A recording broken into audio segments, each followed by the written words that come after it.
அனைவருக்கும் இனிய வணக்கம்.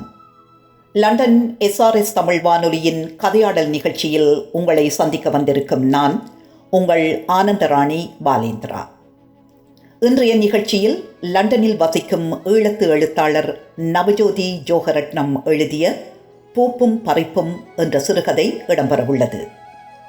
இந்த வேளையில் எனக்கு இந்த வாய்ப்பினை வழங்கிய SRS தமிழ் வானொலியின் உரிமையாளர் ரவிஷானுக்கு எனது மனமார்ந்த நன்றியை தெரிவித்துக் கொள்கிறேன். ஒலித்தொகுப்பில் உதவிய நிரா சுரேஷ், விளம்பர வடிவமைப்பில் உதவிய ஜெர்மனி தர்ஷினி ஆகியோருக்கும் எனது இதயபூர்வமான நன்றியை தெரிவித்துக் கொள்கிறேன். இன்று நான் வாசித்தளிக்கவிருக்கும் பூப்பும் பறிப்பும் சிறுகதை பதிவுகள் இணையதளத்தில் 6/9/2011 இனிவில் ஒலியில் 2013 வெளிவந்தது. 2023 ஆண்டு வெளியான நவஜோதியின் பூப்பும் பறிப்பும் சிறுகதை தொகுதியிலும் இடம்பெற்றுள்ளது. முதலில் கதாசிரியர் நவஜோதி ஜோகரட்னம் பற்றிய ஒரு பார்வை. ஈழத்தின் பிரபல முற்போக்கு எழுத்தாளர் அகஸ்தியர் அவர்களின் மூத்த மகளான நவஜோதி யாழ்ப்பாணம் ஆனைக்கோட்டையை பிறப்பிடமாக கொண்டவர். இளவாலை கான்வென்ட்டில் கல்வி கற்ற இவர் பண்டாரவளை, கோப்பாய் ஆசிரிய பயிற்சி கலாசாலைகளில் பயிற்சி பெற்று தலவாக்கொல்லை சென்ட் பேட்ரிக்ஸ் கல்லூரியில் ஆசிரியராக பணியாற்றியுள்ளார். 1980களின் முற்பகுதியில் பிரான்ஸ் நாட்டிற்கு புலம்பெயர்ந்த இவர் தற்போது லண்டனில் பல காலமாக வசித்து வருகிறார். நவஜோதி சிறுகதை, கவிதை, கட்டுரை என தொடர்ந்து எழுதி வருகிறார். இவரது ஆக்கங்கள் தினகரன், வீரகேசரி, தினக்குரல், நவமணி, புதினம், ஒரு பேப்பர், ஞானம், காற்றுவெளி, ஜீவநதி, முற்றம், தாய் வீடு, தமிழர் தகவல், பதிவுகள், சிறுகதைகள்.com, வார்ப்பு, தீருவருள், பெண்மொழி, நடு போன்ற பல்வேறு இதழ்கள் இணையதளங்களில் வெளியாகியுள்ளன.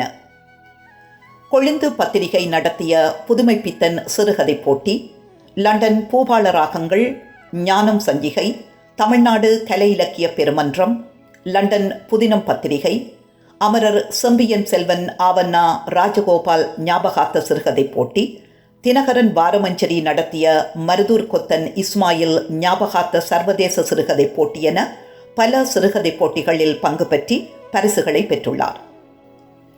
எனக்கு மட்டும் உதிக்கும் சூரியன் கவிதை தொகுதி 2005, மகரந்த சிதறல் என்ற லண்டன் வாழ் பல்துறை சார்ந்த பெண்களின் நேர்காணல் தொகுப்பு 2016, பூப்பும் பறிப்பும் 2023 ஆகியன இதுவரை வெளிவந்த நவஜோதியின் நூல்களாகும். நவஜோதி பிரான்சில் வாழ்ந்த காலத்தில் பிரெஞ்சு மொழியை நன்கு கற்று இன்டர்நேஷனல் மியூசிக் கம்பெனியில் முழு நேரமாக பணியாற்றியுள்ளார். லண்டனில் CITV, தரிசனம், GTV போன்ற தொலைக்காட்சிகளிலும், ETBC, Sunrise, Kismat, London Tamil radio போன்ற வானொலிகளிலும் அறிவிப்பாளராகவும் நிகழ்ச்சி தயாரிப்பாளராகவும் பணியாற்றியுள்ளார்.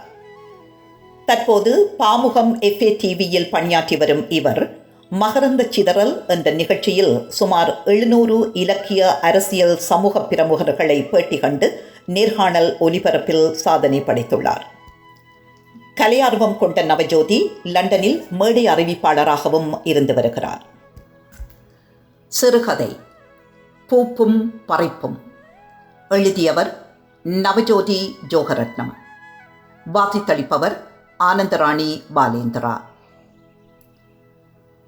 துரும்பு ஒன்று காற்றிலே பறக்கும் போது அது ஏன் பறக்கிறது என்பது ஞானிக்கு தெரியுமாம். அவர்கள் சகுனங்களை அறிவார்களாம். பிறர் வார்த்தைகளிலிருந்து அவர்கள் உள்ளத்தை அறிவார்களாம். முகச்சாடைகளிலிருந்து அவர்கள் சுபாவத்தை அறிவார்களாம் என்றுதான் அறிந்திருக்கிறேன். ஆனால் சாதாரண மனிதர்களாகிய எமக்கு இவை முடியாமற் போகின்றது. திருமணமாகி 5 வருடங்களாக காத்திருந்து கிடைத்த அழகான அருமை மகள். அக்குழந்தை மார்பில் வாய் புதைந்து கொடுத்த வலிகள் இன்னும் மாறாது இடையற்ற மலர்களாக அந்த தாயுள்ளம் விரிவதுண்டு. இப்போது வயது 9 ஆரம்பித்திருக்கிறது அக்குழந்தைக்கு. பாடசாலைக்கு கூட்டிச் செல்வது மட்டுமல்ல, சனிக்கிழமைகளில் இங்குள்ள தமிழ் பாடசாலைகளில் பரதநாட்டியம், வீணை போன்ற கலைகளையும் தன் குழந்தைக்கு கற்றுக் கொடுப்பதற்காக ஓய்வின்றி அலைந்து கொண்டிருப்பவள் அந்த தாய். Mom, where is my school tie? என்ற ஒயிட் சாக்ஸை காணவில்லை என்று ஒரு பிரச்சனை எழுப்பித்தான் காலையில் பாடசாலைக்கே புறப்படுவாள். எல்லாவற்றையும் உற்சாகத்தோடும் ஆர்வத்தோடும் தேடி எடுத்து தயார் செய்து பாடசாலைக்கு அழைத்துச் செல்வதில் பெருமிதமடைவாள் அந்த தாய். செல்வ குஞ்சு, பள்ளிக்கூடத்தால் வந்தால் எல்லாவற்றையும் அவற்றிற்குரிய அந்தந்த இடத்தில் ஒழுங்காக வைத்து பழக வேண்டுமடா செல்லம். அப்படி வைத்து பழகினால் ஒன்றும் தொலிய மாட்டாது.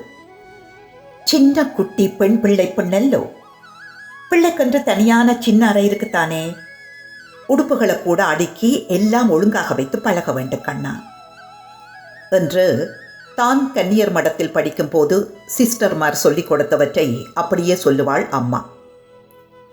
தன் அருமை மகள் பிறந்த நாள் தொடக்கம் குளிப்பாட்டும் தொட்டியில் அவளை குளிப்பாட்டி குளிர்படாமல் அணைத்து வைத்திருப்பதும், வீட்டில் மின்சாரத்தில் இயங்கும் ஹீட்டரை போட்டு சூடாக வைத்திருந்து வாசம் நிறைந்த ஓடிக்கொலோனை பஞ்சுகளால் ஒத்தி எடுத்து காது மூக்கு ஈரங்களை தடவி எடுத்து குளியலை ஒரு பரவசமூட்டும் பகிர்தலாக்கி விடுவாள் அந்த தாய். அவள் வளர்ந்து வரும் ஒவ்வொரு வயதும் அவள் சம்பந்தப்பட்ட எந்த ஒரு விடயமும் இனிய நாட்களாகி ஒரே பரபரப்பு தான் அம்மாவுக்கு. லண்டனில் பார்த்தால் பிள்ளைகள் கிடுகிடுவென்று விரைவாக வளர்ச்சி அடைந்து விடுகின்றார்கள். உணவு வகைகளின் வித்தியாசங்கள் முக்கிய காரணம் என்றுதான் எங்கட கண்டுபிடிப்பு. தனது மகளுக்கு வயது 9 இருந்தாலும் அவளின் உடலில் மாற்றங்கள் அப்பட்டமாக தென்பட்டு கொண்டிருந்தது. அறிவிலும் உடலிலும் அவளில் பெருமளவில் மாற்றங்களை அவதானிக்க முடிந்தது. உணர்வுகளை வெளிப்படுத்தக்கூடிய அழகிய சிலையாக தாயுள்ளத்தில் அச்சிறுமி மலர்ந்தாள். ஷாம்பு நுரை தலையில் பூக்க மெதுவாக கோதியபடி, கண்ண மூடிக்கொள் செல்லம் என்று அவளுக்கு மூச்சு முட்டி விடுமோ என்ற ஒருவித பயத்தில் ஒரு கையை சிறு குடையாக குவிய வைத்து ஷவரை தலையில் பிடித்துத்தான் தலையில் குளிப்பாட்டுவாள். இங்கேயெல்லாம் சோப் போட்டு நல்லாக ஊத்தைகள் போக குளிக்க வேண்டும் என்று அம்மாவின் கைவிரல்கள் பிள்ளையின் உடல் பூராகவும் பெறவும். தனது செல்ல மகளின் இளமார்பையும் குட்டி வயிற்றையும் அவதானித்த அம்மாவிற்கு மகிழ்ச்சியை கொடுத்த போதும் இன்னும் விவரம் புரியாத சிறுபிள்ளை தானே என்ற ஒருவித பயமும் அவளுக்குள் சிதறி சித்திரமாகியது. ஷவரில் இருந்து தொடர்ந்து வரும் வெள்ளி வயரை பிடித்து சோப்பை கழுவியபடி, இங்கேயெல்லாம் இனி சதைகள் வைக்கும், வீக்கம் என்று பயந்திடாதே அம்மா. ஒரு நாள் திடீரென்று வயிற்றுக்கு கீழே வலிக்கும், ரத்தம் கசியும், கொஞ்சம் நீ பயப்படக்கூடாதடா. அம்மாவிடம் வந்து உடனேயே சொல்ல வேண்டும், சரியா என்று கூற நினைத்தவள் எதுவுமே கூறாது தனக்குள் சிரித்து கொண்டாள் அம்மா.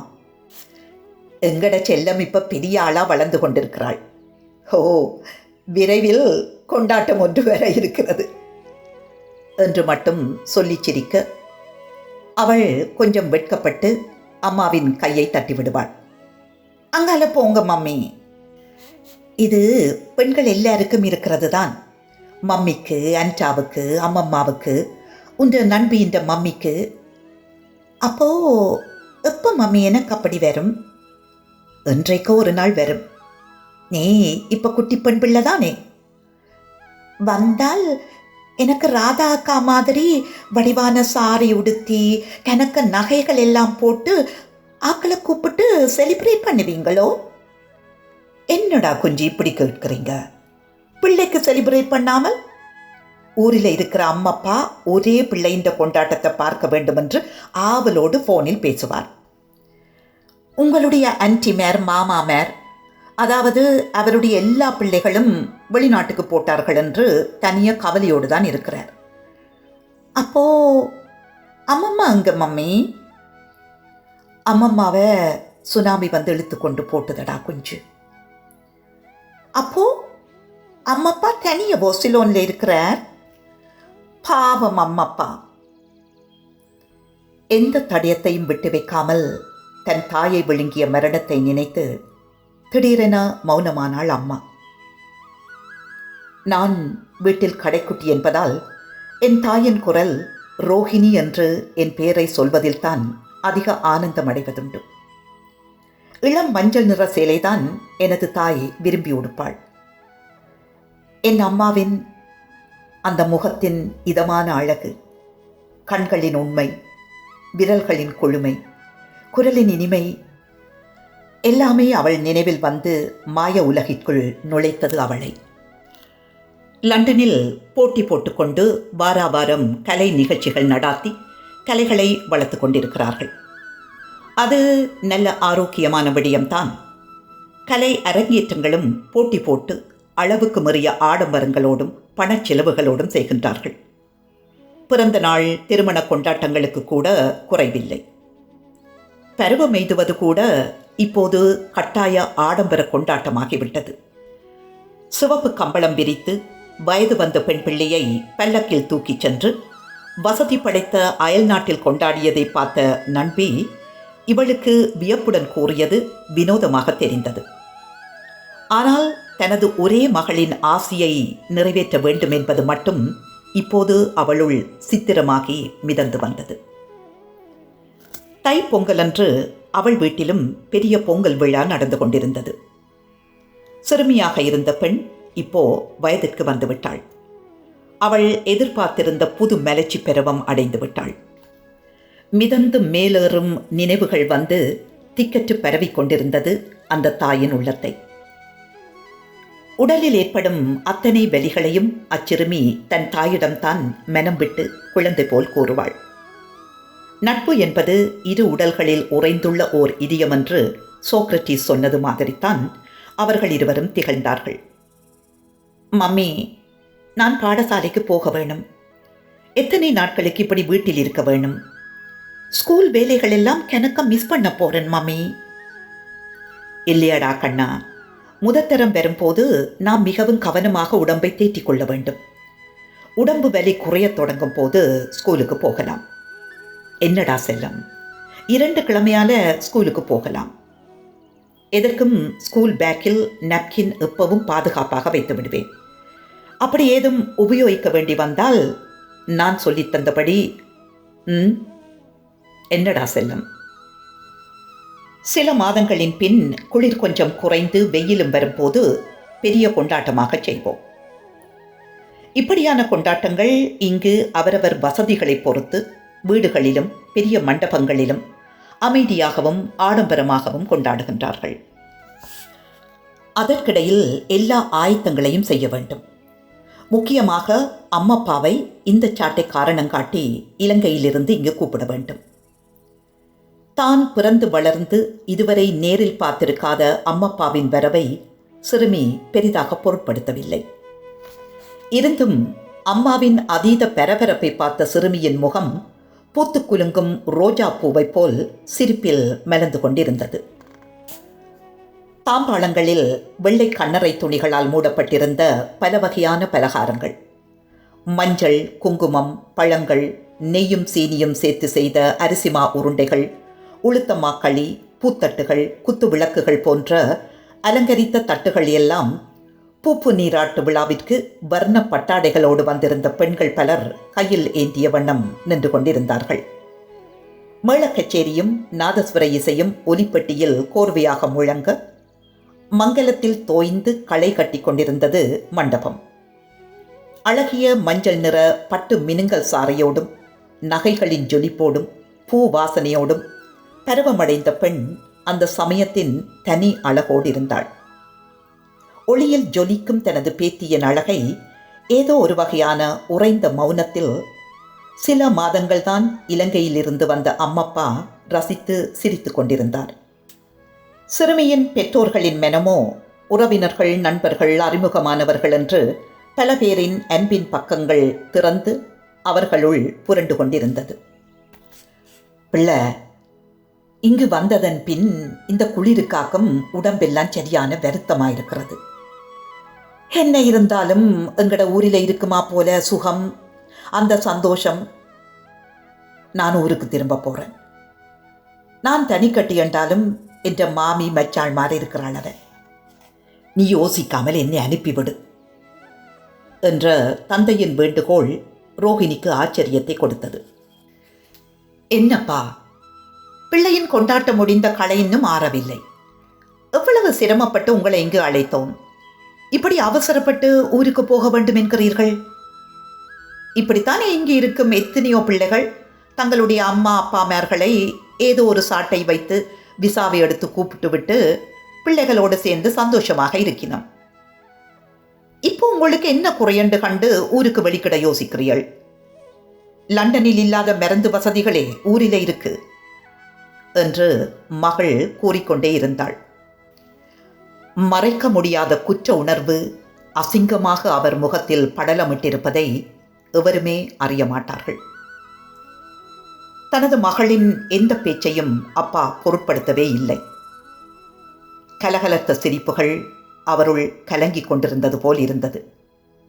மிகவும் அவசரமாக தனது காரியத்தில் கண்ணாயிருந்து சில நாட்களில் இலங்கைக்கு புறப்பட்டு விட்டார் அப்பா.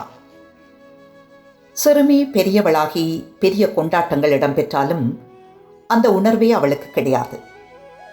பாடசாலை தோழிகளை காண வேண்டும், அவர்களோடு சேர்ந்து விளையாட வேண்டும், பேச வேண்டும். பாடசாலையில் இடம்பெறும் மேல்நாட்டு நாட்டியத்தின் தாள அடிகளை பழக வேண்டும். பாடசாலையில் நடைபெறும் விழாவில் அதனை ஆடி காட்ட வேண்டும். அம்மாவும் அப்பாவும் வந்து அதனை பார்க்க வேண்டும். மகளின் அழகை ரசித்த அம்மா மகளை வருடிவிட்டு அழைத்துச் செல்கிறாள் பாடசாலைக்கு. அம்மாவின் கண்களின் மிருதுவான பார்வை அவளை ஆனந்தத்தில் அடைகாப்பது போல் இருந்தது. சின்ன குட்டி பெண்ணாக இருந்த தன் ஆசை மகள் இருந்தா போல இவ்வளவு வளர்ந்து விட்டாளே. அவளில் மிளிரும் விழிகள், ஒருபோதும் கண்டிராத அவளின் கவர்ச்சி, தொலைக்காட்சியில் தான் பார்த்து மகளும் முத்தமிடுகின்ற அழகிய பூவிதழ்கள் போன்று விரியும் உதடுகள், தனது கணவரின் கவர்ச்சியோடு அமைந்த அவளின் அசைவுகள், தன்னை போன்ற இதமான சாயல் தன் மகளில் பூத்து குலுங்குவதை பாடசாலை வாசலில் நின்று அவளை பின்புறம் பார்த்தவாறே பரபரப்பாகி தன்னுள் சுழன்று கொண்டிருந்தாள் அம்மா. தினமும் தனது புத்திரி குறித்து புது புது விதமான கனவுகளின் மிதப்புகளில் நாட்கள் நகர்ந்தன அம்மாவுக்கு. வார இறுதி நாளன்று மதியம் போல் பாடசாலையிலிருந்து தொலைபேசி அழைப்பு வந்தது. Mrs Rohini Mathivannan? Yes, I am Mrs. Rohini Madhivannan. I am calling from your daughter's school. Your daughter is not well. She has a temperature. Can you come to school as soon as possible? உங்களுடைய மகளுக்கு உடம்பு கொஞ்சம் வருத்தமாக இருக்கிறது. வழமைக்கு மாறாக அவள் காணப்படுகின்றாள்.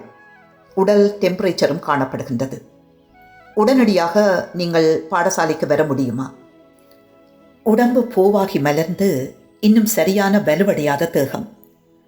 சிறிது நாட்கள் ஓய்வாக வீட்டில் இருந்துவிட்டு இன்று பாடசாலைக்கு போனதும் துள்ளி ஓடியாடி விளையாடியிருப்பாள். உடல் நல்லா நொந்து விட்டது போல். பயமும் பதற்றமும் தாயுள்ளத்தின் மனதை வேகமாக்கி அழுத்துகிறது. மிகவும் அவசரமாக தன்னை தயார் செய்து கொண்டு பாடசாலைக்கு புறப்படுகின்றாள் அம்மா. பாடசாலையின் மெடிக்கல் அறையில் பெண் ஒருவர் அவள் அருகில் நின்று கொண்டிருந்தார். மிஸ்ஸஸ் ரோஹிணி மதிவண்ணன். சிறிது மயக்கமாகவும் இவள் காணப்படுகின்றாள். எதற்கும் இவளை வைத்தியசாலைக்கு கொண்டு சென்று பரிசோதிப்பது நல்லது என்று பாடசாலையின் முதலுதவி வழங்குவதற்கு பொறுப்பாக இருக்கும் அந்த பெண் கூறினாள். காலையில் பரவசத்தோடு பாடசாலைக்கு சென்ற தனது மகளின் கோலத்தை கண்டதும் அந்த பெண் அப்படி கூறுவதும் அம்மாவுக்கு என்றுமில்லாதவாறு மூச்சிழைத்து களைப்பு ஏற்படுகின்றது. கண்களில் நீல ஒளி படருவது போல் இருந்தது. தனது மகள் ஒன்றும் பேசாது மௌனமாகவே இருந்தாள். அம்மாவின் விழிகளில் எழும் வினாக்களுக்கு அவளால் பதில் கூற தெரியவில்லை. இன்னும் விவரம் தெரியாத சின்னவள் தானே. அம்மாவின் தவிப்பு, அவளின் உள்ளத்தில் ஊடுருவும் நெருடல். வைத்தியசாலையின் அவசர பிரிவிற்கு அம்மா மகளை கொண்டு செல்கின்றார். லண்டனில் அவசர பிரிவில் தான் அதிக நேரம் காத்து கொண்டிருக்க வேண்டும். நீண்டு மினுமினுக்கிற கைகளால் தன் தாயை அணைத்தபடி தன் தாயின் தோளில் சாய்ந்து உறங்கிவிட்டாள். வைத்தியரின் திடீர் அழைப்பு, விவரங்கள் எல்லாவற்றையும் பதிவு செய்து கொண்டு பரிசோதனைகள் மேற்கொள்ளப்படுகின்றன. நாடி துடிப்பை பரிசோதித்த வைத்தியர், இவளுக்கு இரத்த பரிசோதனையும் மேற்கொள்ள வேண்டும் என்கிறார். பரிசோதனைகள் யாவும் மேற்கொண்ட பின், இப்போது நீங்கள் வீடு செல்லலாம். இரத்த பரிசோதனையின் முடிவு தெரிந்ததும் உங்களது குடும்ப வைத்தியருக்கு அறிவிப்போம் என்று விட்டு விடை பெற்றார் வைத்தியர். அம்மாவின் முகத்தில் திகில் புள்ளிகள் சுழன்று கொண்டிருந்தன. எதனையும் வெளியில் காட்டிக்கொள்ளாது, வாம்மா என்று தனது அழகு செல்வத்தை இறுக பற்றி கொண்டு அழைத்துச் செல்கிறார் வீட்டுக்கு. எல்லோரும் தூங்கும் இரவுகளில் தன் மகளின் படுக்கையோரம் உட்கார்ந்திருந்தாள் அம்மா. தன் மகளின் உடலில் எதையோ தேடிக்கொண்டிருந்தாள் அம்மா. அவளின் உறக்கத்தில் உருவும் நெருடலால் விழித்து கொண்டே இருந்தாள் அம்மா. அம்மாவும் அப்பாவும் ஒரே வேலை பெராக்குகளில் ஓடித் திரிவதுண்டு. அம்மப்பா வீட்டில் துணைக்கு இருக்கிறார் தானே என்ற துணிவில் அம்மப்பாவுடன் தன் மகளை பாதுகாப்பாக விட்டுச் சென்று வெளி வேலைகளை கவனித்து விட்டு வருவதுண்டு சிறுமியின் அம்மாவும் அப்பாவும். நீ பிறந்த பின்னர் உங்களுடைய அம்மா பிள்ளை என்று அழகான புகைப்படங்கள் தான் அனுப்புவாள். இவ்வளவு அழகாயிருந்தாய் குஞ்சு. நான் ஆசையில் உன் புகைப்படத்துக்குத்தான் எப்பவும் முத்தம் கொடுப்பதுண்டு. நான் இப்படி என்னுடைய பேத்தியை நேராக வந்து பார்த்து கொஞ்சுவேன் என்று எதிர்பார்க்கவில்லை. எங்கே அம்மப்பாவுக்கு ஒரு முத்தந்தாங்கோ என்று அவள் இடுப்பை திமிர திமிர இழுத்து மடியில் வைத்து கொஞ்சுவதுண்டு அம்மப்பா. சில வேளைகளில் மூச்சு அனலாய் பறப்பதுண்டு அம்மப்பாவுக்கு. ஒரு நாள் நண்பர் ஒருவரின் மகளின் அரங்கேற்றத்திற்கு அம்மாவும் அப்பாவும் செல்ல வேண்டி இருந்தது. அம்மப்பாவோடு பத்திரமாக இருக்க வேண்டும், அம்மாவின் அன்பு கட்டளை. தொலைக்காட்சியில் வரும் சிறுவர் நிகழ்ச்சிகளை பார்ப்பதில் மூழ்கி போயிருக்கிறாள் சிறுமி. தனது உடலில் விழிகள் பல மொய்த்து உறுத்துவது போல உணர்ந்தாள். நரை முடிகள் நிறைந்த உடலில் அவள் முகம் நெருக்கப்படுகின்றது. தளிர்விட்ட உடம்பை கரடு முரடான கருத்த கைகள் தடவுகின்றன. இளம் மார்பகங்கள், அவள் கன்னங்கள், உதட்டிலென்று முத்தங்கள். வலுவான இறுக்கத்தில் அசிங்கமான கிழட்டு காமத்தின் புகைச்சல். கோபமாக கத்திய பிள்ளை உறங்கிவிட்டாள். அந்நிகழ்வை சிறுமிக்கு எவருக்கும் சொல்ல தெரியவில்லை போல். காலையின் வாகன ஒலிகள். விழித்தபடியே படுத்திருந்த அம்மா பெட்சீட்டை விலத்திவிட்டு தன் மகளை பார்க்கிறாள். ஐயோ, இந்த மாதிரி மேல் கொதிக்கிறதே. மருந்து பெட்டியிலிருந்து காய்ச்சல் மருந்து எடுக்கப் போகின்றாள் அம்மா. தொலைபேசி மணி அடித்து கொண்டது. மெடிக்கல் சென்டரிலிருந்து பெண் அழைக்கின்றாள். உங்கள் மகள் விடயமாக உங்களுடன் டாக்டர் அவசரமாக கதைக்க விரும்புகிறார். காலை 10 மணிக்கு உங்களுக்கு நேரம் ஒதுக்கப்பட்டிருக்கின்றது. மகளுடன் உடன் வாருங்கள் Mrs Rohini Mathivannan. Mrs Rohini Mathivannan, upset ஆக வேண்டாம். மனதை திடமாக்கிக் கொள்ளுங்கள். உங்களது மகளின் இரத்த பரிசோதனையில் உங்கள் மகள், I am very sorry to say, ஆச்சரியமாகத்தான் இருக்கிறது. என்ன டாக்டர்? உங்களின் சிறு பிள்ளை கர்ப்பமுற்றிருக்கின்றாள். எப்படி டாக்டர்? இருதயம் பலமாக குலுங்கி இடித்தது. ஆ, இது என்ன தெய்வமே! எனது ஒரே ஒரு செல்வ குழந்தை. ஜன்னலில் ஆடும் மரக்கிளைகள் பலமாக சுழன்று அடித்துக் கொண்டிருந்தது அவளுக்கு. அப்படி இருக்கவே முடியாது. இப்போதானே அவள் வயதுக்கு வந்தவள். ஒன்றுமே புரியாத குழந்தை டாக்டர். ஐயோ, இது என்ன கொடுமையான செய்தியை கூறுகின்றீர்கள் டாக்டர்? மீட்க முடியாத சோகத்தில் அம்மாவின் மனம் கேவி கண்களில் நீர் கோர்த்து கொண்டே இருந்தது. எதுவுமே பேச முடியாத இயலாமையில் அம்மாவின் தலை விறைத்தது. அவளின் உடல் கழன்று உருண்டு போனது போலிருந்தது. இருதயம் உலர்ந்து சருகாகி நொறுங்கியது. இலங்கையில் ஏற்பட்ட சுனாமி, இலங்கையில் இடம்பெற்ற போர், போன்ற மிக கொடுமையான அழிவுகளை விடவும் இதனை அவளால் ஏற்றுக்கொள்ள முடியவில்லை. அவளின் உடல் இடையற்று வெறுமையாக மாறிக்கொண்டிருந்தது. இதுவரை நீங்கள் கேட்டது சிறுகதை பூப்பும் பறைப்பும். எழுதியவர் நவஜோதி ஜோகரட்னம். வாசித்தளித்தவர் ஆனந்தராணி பாலேந்திரா.